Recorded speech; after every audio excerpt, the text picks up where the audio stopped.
Ayan guys, dito tayo sa loob ng sasakyan at medyo malayo yung biyahe natin. Kaya yun ko kung anong lugar to.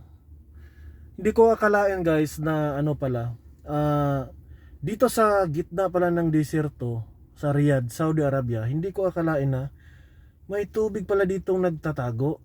Kaya gusto natin titingnan guys, na sinasabi ang Saudi ay walang tubig, lalo na dito sa Riyadh. Kasi ang Riyadh kasi yung sentro ng Saudi Arabia. Kaya papakita ko sa inyo guys na mayroon palang sapa rito. Talaga napakalakas din ng agos. Sa atin parang sapa talaga. Eh papakita ko sa inyo guys ha. Yan, dito to sa loob ng sasakyan. Yan, titingnan natin guys. Tingnan mo dito sa palagitnaan ng disyerto. Tingnan nyo guys. Sino bang magkaakala dito? Kasi nandito ko sa disyerto.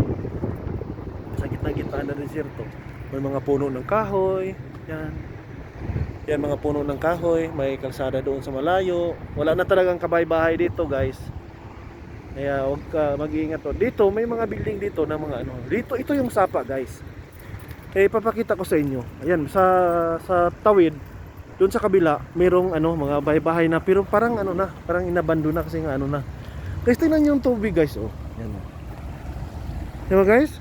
Sino bang magkakala? Yan ba yung namamasol doon, oh? May mga isda talaga. Buhay na buhay yung ilog. Pero hindi lang natin masisure kung malinis ba yung tubig. At saka may mga isda din, oh. May mga isda ding maliliit. Ang hindi ko lang mai-sure kung malinis ba tong tubig na to. Yan guys, oh. Sino bang magkakaakala dito sa gitna ng disyerto? Ang lakas ng agos ng tubig at ang laki. Tingnan nyo guys. Sino bang magkakaano dyan? Diba? Tingnan mo sa gitna ng disyerto ka. May mga puno. May namamaso, mga siguro mga Pilipino din yan guys. Kalain mo yan, oh. For the first time ako nakapunta dito na ang laki ng ilog. At saka ang lalim doon, oh, may namamasol doon, oh. Tingnan nyo namamasol doon, oh. Yan guys. Yan, may namamasol doon. Yan. Yan, oh guys. So, sino bang magkakaano dito na mayroon pala ditong pwedeng pasulan?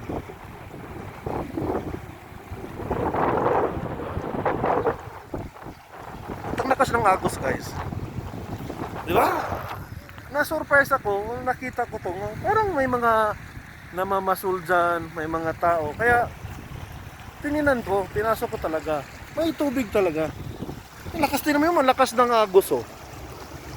Yun na nga lang, di natin ma-sure kung yung tubig na to ay malinis at pwedeng magamit doon sa mga pang CR-CR, pang laba. At 100% naman din ako na hindi pwedeng maligo siguro dito. Ayun guys, oh, ang laki, ang lakas. Diba? Sino bang ano dyan? Diba? Ano na, hindi pa naman matatawag na kanal to kasi nga nasa ano ka? Hindi ko. Talagang naano talaga ako. Diba? Saan kaya ito punta? Yan, may mga tao din ano dyan, nagka-picnic sila. Siguro pag gabi guys, maraming ano dito, maraming tao pag gabi guys. Ayan. Di ba guys?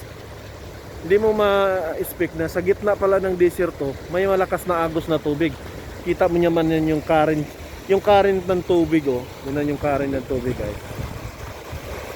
Di ba? Napakalakas. Hindi ka naman siguro maano dyan, pero malakas na yan talaga. At saka ang lalim guys. Siguro pag tansya ko, pag tatayo ako dyan, siguro sobra sa hanggang ilok siguro o sa tangkad ko, siguro ano dyan, lampas pa sa ulo siguro. Malakas talaga guys. Diba? Na-surprise.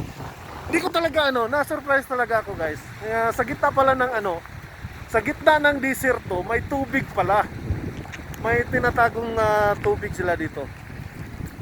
Kaya lang hindi natin ma-sure kung yung tubig na to ay pwedeng inumin or pwedeng panghugas sa panggamit sa toilet, sa mga ganyan. Sa mga siguro sa mga pangtanim-tanim pwede siguro. Pero yan nga lang, hindi natin ma-sure. Grabe, na-surprise ako. Na-surprise ako guys, na-surprise talaga. Kaya doon na yung sasakyan natin, oh. Di ba? Paghapon dito yata pumupunta yung ano. May mga nakikita din ako mga Pilipino na pumupunta sila sa mga ganito. Siguro sa taas siguro nito, yung nakita ko na parang park. Parang park siya. Yan mo guys. Diba? Napaka-surprise. Nasa gitna ka ng diserto. Tapos may ganito pala. No?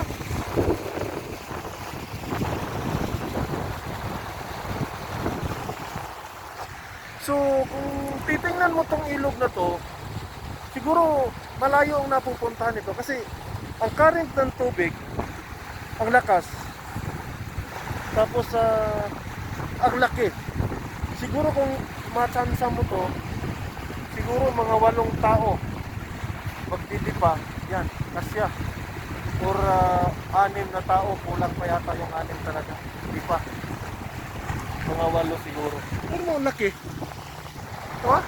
Ano mo, ang lawak. Tapos ang currency ng tubig guys, ang lakas. Hindi mo naman masasabi siguro, di ba? Hindi mo masasabi na itong tubig na to galing sa mga kanal-kanal. Kasi sila dito guys, wala silang drainage.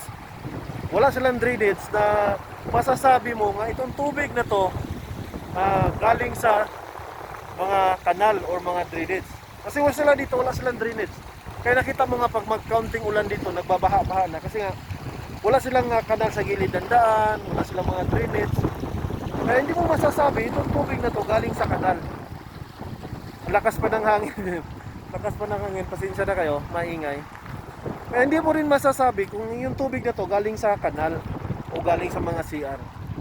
Kasi nga, wala nga silang drainage dito. Kaya nga, konting baha, na kaagad, magbaha. Sa konting ulan, mga 1 hour na ulan straight, lubog na sila sa baha dito kasi nga wala silang mga drainage. Pero akalain nyo guys, yung tubig, ang lakas sa gitna ng disyerto. At saka may mga isda-isda din.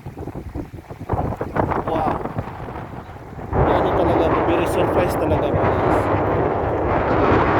Very surprise talaga sa gitna ng disyerto. At saka may mga isda din. May mga maliliit na isda. Nagpiknik-piknik sila guys. Diba? Malakas yung tubig. Hindi mo maano. Siguro pagka hindi ka sanay sa mundo, tumawid ka dyan, sigurado maano ka. Malakas yung nandun. Yung lawak ng ano. Diba? Very surprised talaga ako guys. So, meron pala silang tubig dito, may sapa. Pero hindi lang natin alam, itong tubig na to magagamit ba sa mga CR, magagamit ba sa mga pang buko ng mga halaman, pang dilig ng mga halaman. Yan lang ang ano, hindi natin ma-issues yun. Pero na-surprise talaga ako sa gitna ng disyerto. Diba? Sinong magkakaakala na dyan na may ano pala, may ilog dito. Yan, ang lakas ng ano, may mga ano yan, mga bado, delikado yan sila. So, ayan guys. At ako'y uuwi na. Kasi pinapabili tayo ng mga halaman. Kaso wala naman yung amo ko rin. Daming mga gusto. Tapos hindi naman siya pumupunta. Kaya pag hindi niya nagustuhan, walang mangyayari. Kaya yun guys, ako'y magpapaalam na sa inyo. Basta nakita natin yung napakagandang view. Hindi ko inaakala, na-surprise talaga ako guys. Nasa gitna ng disyerto, mayroong ganitong klaseng ang lakas ng current ng tubig. Sapa talaga. Paghapon siguro dito guys, maraming tao. Yan may mga nag-umpisa ng pumupunta, mga sasakyan, na marami ng mga sasakyan. Kasi nga alam mo naman sila dito, wala silang tubig, kaya siguro ito pinupuntahan nila. Tsaka nag-fishing sila. May mga isda din kasi. Di lang natin ma-sure kung